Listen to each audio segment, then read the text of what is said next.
Hello there, everybody, and welcome back to another episode of Skyblock. And I have been busy. Check this out. I moved into my house. That's right. Got it all organized, got it all situated. Collected 18 out of 110 frogs. I even made a goal list. In this episode, I'm going to show you a little bit of what I learned about breeding these unique frogs. We're going to travel over to that ice island over there.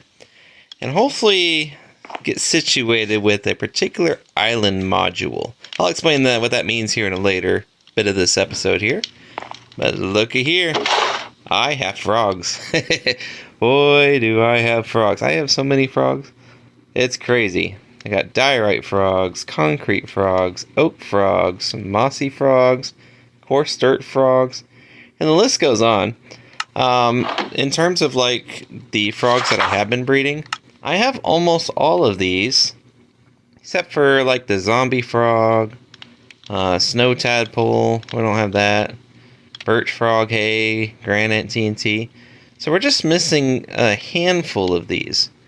But I did discover a couple ways that you can actually safely breed the frogs. So within my house, I created these little breeding chambers. Now, one of the biggest problems that we had when we first started this series is that my tadpoles would hatch, and then they would flop around, and then they would die because they're not the brightest things, and who could blame them? Their parents aren't really the brightest things either. But I wanted to show you something kind of cool when it comes to breeding frogs. Okay, so here we got our mangrove frog, and we have our mud frog. And if you're not familiar with how frogs actually breed inside of Minecraft, so you feed them each a slime, and then they'll track to the nearest at least one source block of water. So if this is in particular one high over that standard block, so you got an air block above the water. And when these two breed, they'll go toward maybe the nearest water source, or they'll choose their favorite. But as an example, we'll feed one here, we'll feed one here. These are a perfect combo for each other. You can see that they're already kind of bumping into each other, but he heads straight on in there. He lays the eggs, and then he can come out whenever he wants to. A few minutes later, the eggs will actually hatch into the tadpoles, and perfect. They'll be just a-okay. So I found out that when we breed the frogs, we can actually get several of the kind that we wanted. So we'll end up getting 2 or 3 spruce tadpoles, which is fantastic. Right in that water. Okay, and for some reason when the frogs do breed, if they get halfway into the water, sometimes they actually leave their tadpoles on land, on trapdoors. So that may be a glitch of some sort, or maybe some type of error that could be addressed in the future. But so I was pretty happy with that, and we'll go ahead and shut this frog right up. And take a look here. So I ended up getting, a wide variety of frogs. I have 39 coins. Now the thing is with the coins, I can't really spend them on too much right now. So as you can see, I can actually buy, various spawn eggs. I can buy normal frogs, which I have done. But what I really want is this right here, the monster spawner. Because all of these eggs, in a way, are kind of worthless without that monster spawner. But my problem with it is I'm going to have to do a lot more breeding. 64 frogs. And it comes with nether stars, 8 nether stars. And quite frankly, that scares me. Being on Bedrock Edition, especially on mobile, I am not good at fighting the wither. So hopefully we can get like a bedrock frog, or we can figure out how we can get to the wither. Maybe there's a frog that will actually drop that stuff for us, which would be fantastic. Now, if you're playing this series and you're wondering how you can get a good supply of materials all together, especially when you don't have any hoppers, any iron, or anything like that, I just ended up getting 100 sand, 46 sticks. There's probably about 10 sand frogs inside this little module here. So earlier I kind of hinted at island modules, and this is what I was referring to. How do we collect resources in an effective way, just like that, without having to get them strewn all throughout the water? Well, if you encase your frogs inside a little chamber like that, and at the top you just put a trap gate, you can actually drop frogs right on in the inside, and check it out, you can see the resources flowing. So according to the dev information about this game, these frogs are supposed to give resources about every 2 minutes. And there's one source of water block, which is right there, if you can see it. I put water right above that and it just leaks right over. And then we got our own little custom material machine. And using this, I got a lot of resources. Check it out. I mean, that is a lot of sand. It's a lot of glass. I think we're set pretty well on capsules. In fact, I even have extra capsules right with my frogs. In terms of other normal resources, I still got pretty much the same stuff. I just moved in little by little. So anyway, so that's goal number 1, was the frog breeding information, as well as how to collect additional... Did you just give me mangrove saplings? He gave me mangrove saplings. What a nice fella. Anyway, our next goal on the list was heading to the ice island. I had increased my render distance so that I can actually take a look at the other islands around here. I didn't see anything that way per se. I did make a bridge, safety bridge, all the way down out of slabs because I was dealing with creepers, I was dealing with zombies, and that's just not going to work. So, at least it's a start for something. So let's head on over to the ice island and see what's in store. Yep, this is much easier to walk down. I can go to my first island pretty easily. And boy, does it save some time. I don't even have to worry about falling. Now I say that and watch, I'm going to fall. Let's hope not. So anyway, so what I've been doing is just making slabs. And I've been crossing them to about the center point of the following island that I want to go to. In this case, it's the ice island. So we're going to do the same thing. We're going to repeat a 2-slab bridge all the way to the side, pillar up using our ladders. Okay, somebody explain to me how this happens. I've been placing slabs underneath my slabs, and I had no idea that that was a thing, and I don't quite know how I'm doing it. Maybe I can do it again. So if I place one forward, look at there, I just placed one underneath, didn't I? See? Isn't that weird? It must be some type of new mechanic, or maybe something I didn't know about for Bedrock in particular. But evidently, you can stack slabs underneath your slabs. Isn't that something? We learned something new. Okay, back on it. And just a reminder, block, ladder, all the way up. And if you're crouching, you stay put on that ladder. Makes it a lot safer on your way up. Alright, let's see what this island has. I imagine that's maybe powdered snow, so we're going to try to avoid it.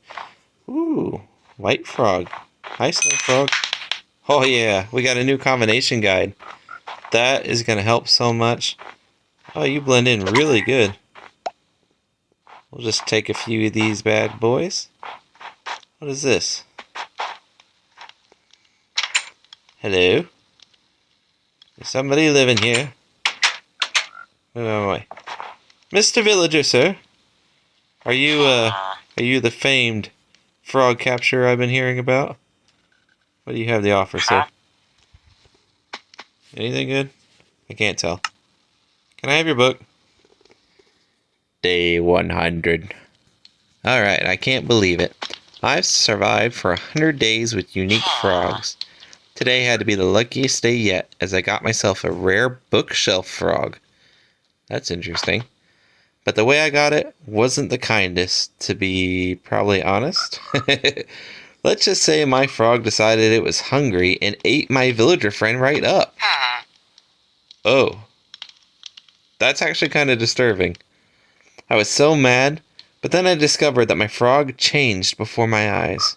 Incredible. What? Oh, you're going to make me do it, aren't you? Okay. We have to test this out. So I have a snow frog here. Mr. Villager, meet Mr. Dinner. Don't lie to me now. Does it need to be like a normal frog?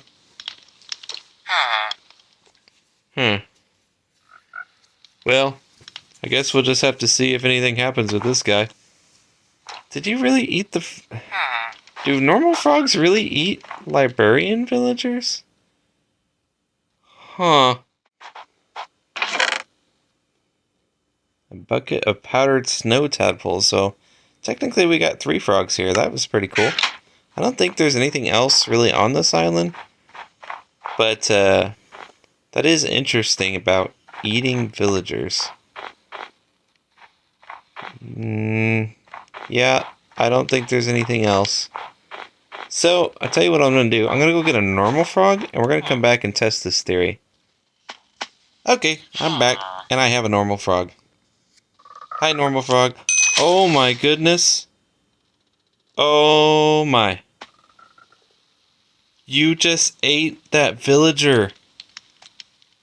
I thought they were joking. Like, there was no way that that was going to happen. And he ate the villager.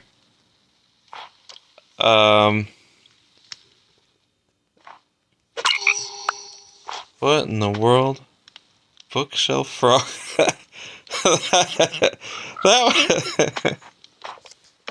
Oh my goodness. So, I'm not gonna lie. That is probably one of the most disturbing things I've ever seen in Minecraft. And, in a way, that was also one of the coolest things.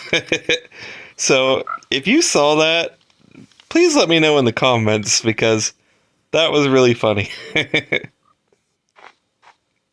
Well, it's kind of wild being up here looking at the trail that I've made here.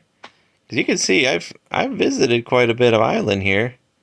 Did a lot of exploring and a lot of bridge building. I see our target right over there.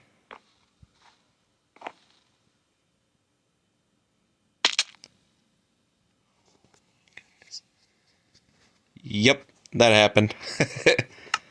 I fell off my ladder. But that's okay. I put my frogs back. As long as I grab this bookshelf one, I think we're okay. What did I tell you? I knew I was going to die. Here I was, admiring my little path, and then all of a sudden, bloop. Let's see what I actually managed to save. Got my coin. Oh, the villager. Yeah. Okay, I got the important stuff. I got the bookshelf frog. I already had a snow frog kind of saved. Book and quill. Yeah, the villager egg. So, I mean, I think, you know, for the most part, it wasn't a bad loss. I mean, it could have been worse. I could have fell right off into the void and lost everything. So, yeah. We didn't. We still got the most important things. So, let's be a little more careful. Maybe I should put, like, slime blocks or something down. So if I do fall off the ladder, I'll be okay. Okay, so I'm looking at these 2 islands, at least from what I can see. I've been to the other 3. I don't know if there's more than these 2 islands. I imagine there would be. So we have another island. And then we have what appears to be maybe some giant oak or spruce trees. Some grass and such. I think I'm going to head over there next, and the main reason why is because when I look at the frog guide here, if I can look at it, there we go. When we take a look at breeding combos, combination number 2, all of these take wool frogs. So black wool frog and copper ore frog equals coal ore. I can get lapis ore, but it takes blue frog. Brown frog is crimson stem. Cyan for warped. But look as it goes through here. We can even have a hopper tadpole by getting a gray wool frog and a chest frog. That's kind of interesting. How do you get a chest frog?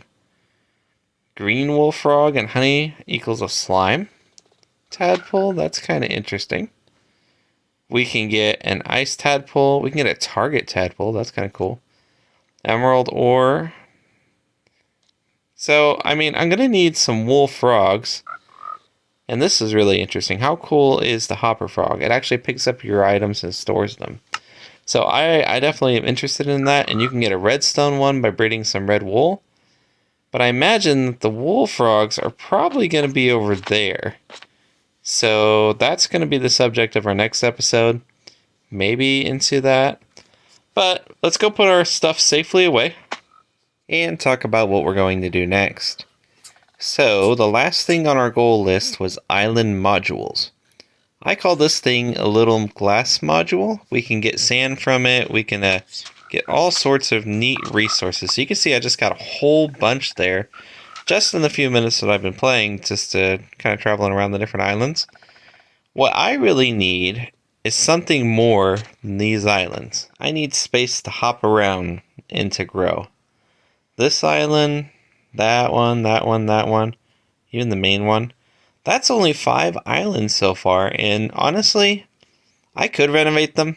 I can tear them all down and build them back up if I want to, make something different, but that's not what I want to do. I actually want to create my own island. Think of it similar to a home base. So I have a little starting house over here, which is fantastic. It's done me well. But if I build any more of these things here, boy, can you imagine the lag? I already got 8 frogs bouncing around in that house. I probably got like 10 or 11 frogs all in here.